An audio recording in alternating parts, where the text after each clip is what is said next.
Hey y'all, it's Celt. Let's talk about Balenciaga, anti-Semitism, and the dangers of conspiracy theories. So when the Balenciaga story first broke, I didn't talk about it. It's not something I normally talk about. As you can probably guess, I'm not the epitome of fashion, and Hollywood scandals don't really interest me that much. But now the Balenciaga story has passed over into the realm of conspiracy theories. And as if you watch my channel, you see that's something I do talk about. But for those of you who need it, here's a short little recap or introduction to what happened with the Balenciaga story. Balenciaga is a luxury fashion brand. It's also owned by the same company that owns Gucci. And recently Balenciaga did an advertising photo shoot for their website that involved children. And this photo shoot did not go over too well for them. People noticed the teddy bears that the children were holding and began to look deeper. People noticed things like the wine glasses, and in other photographs they noticed things like caution tape and more suggestive items. Well, some internet sleuths noticed some things that were even more disturbing, like the fact that Balenciaga decided to use documents from a case involving child abuse material as a prop. The combination of things found within the photo shoot that Balenciaga used caused a wave of backlash against Balenciaga, and this video is in no way a defense for Balenciaga. I personally believe they are due the public backlash that they received. Those photo shoots were inappropriate and should not have been taken.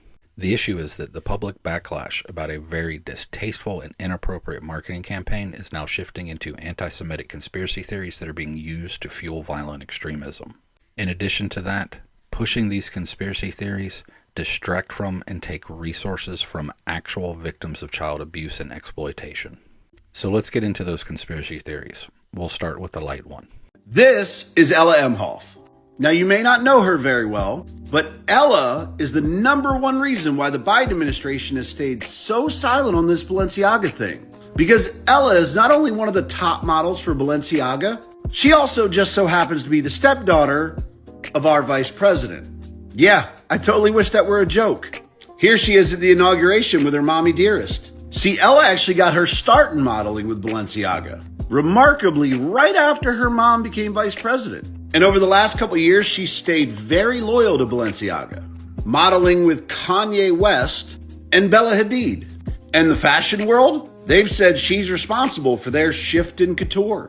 So if you were wondering why the US government doesn't seem very interested in investigating the exploitation of children by Balenciaga, now you know why. Because she's making sure they don't. It obviously pays to be that close to power.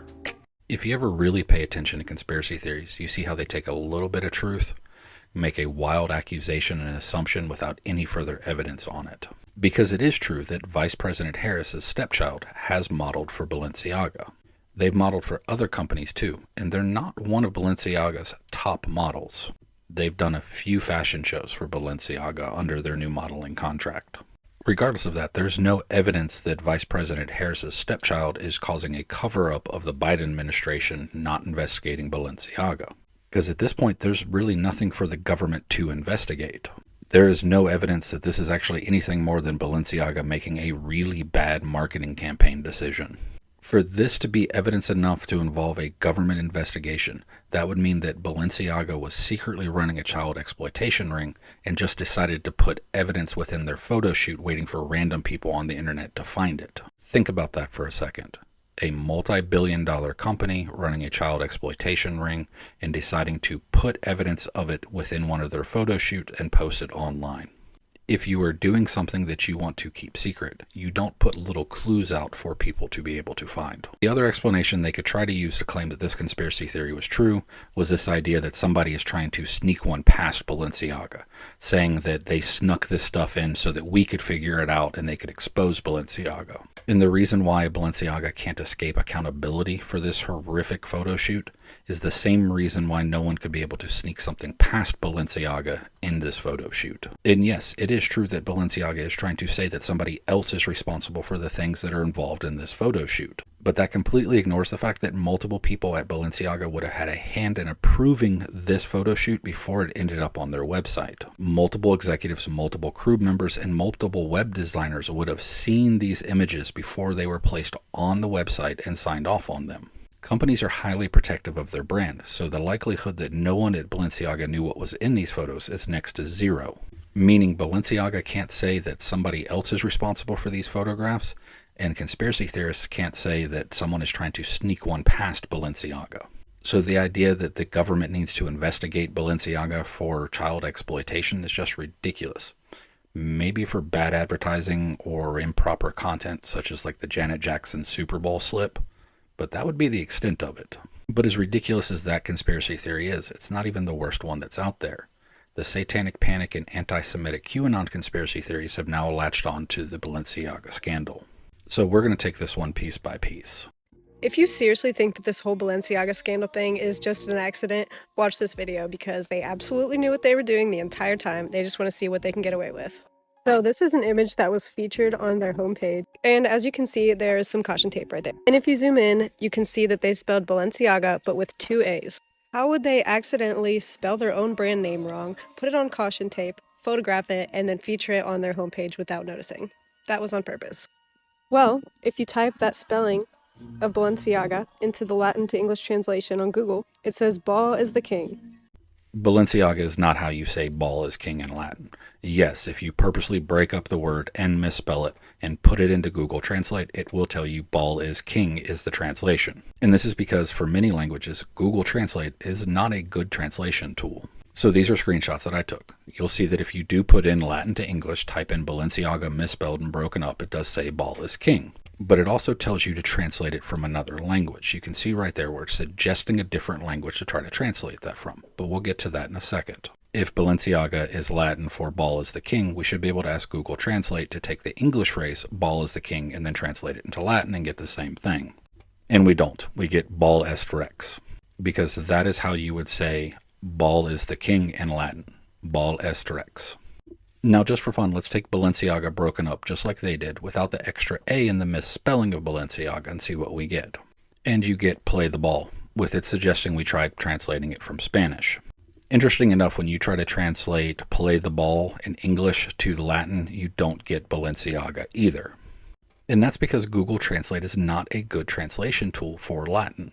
It'll get you the basics of some phrases, but don't try to use it to do college work. As further proof, if we go back to the original ball with the double-spelled A and go and look at the language in which Google suggests we actually translate that from, we get this.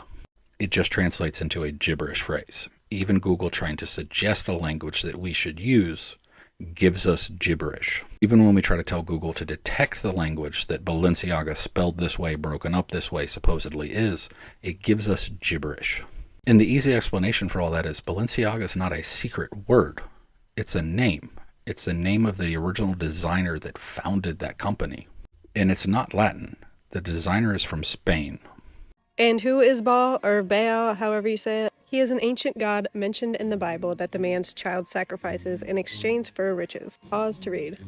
So let me get this straight. They purposely spelled their name wrong on a campaign where they featured sad children holding BDSM teddy bears, and that name just happened to be the name of an ancient god that was known for child sacrifices? So my ancient Canaanite, Mesopotamian, and Babylonian mythology is not at the level that I would like it to be, but that's Baal.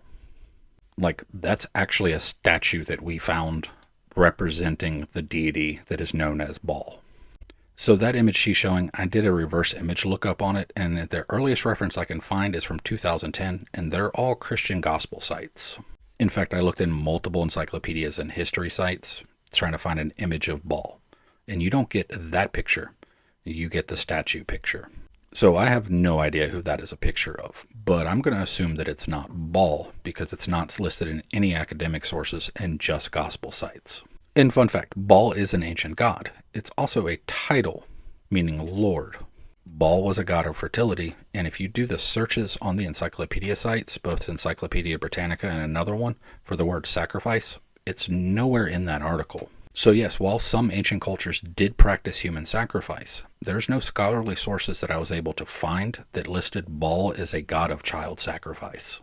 But what I also found are stories of ancient Hebrew leaders using the title Baal to signify that they are a lord. And that's where the other problems with these conspiracy theories come into play. And we should be making an even bigger fuss about it because this goes a lot deeper than just a bad marketing campaign. Kanye has been trying to tell us, and of course the media is going to cherry pick his words and make him seem like a crazy person because they don't want us to believe what he's saying because they own the media too. Even if you haven't heard what Kanye has been saying in the news recently, You should have caught that dog whistle right there. Because who do conspiracy theories think control and run the media? Jewish people. But she is right about one thing. Kanye has been talking about this in his anti-Semitic rants on shows like The Alex Jones Show, in which he praises Hitler. They have taken a company doing a very bad advertising campaign and turned it into the old anti-Semitic conspiracy theory of blood libel. A very old conspiracy theory in which Christians thought that Jewish people were kidnapping Christian kids and sacrificing them for their blood. And the blood libel conspiracy theory was the basis conspiracy theory for the entire satanic panic and more recently the QAnon conspiracy theories.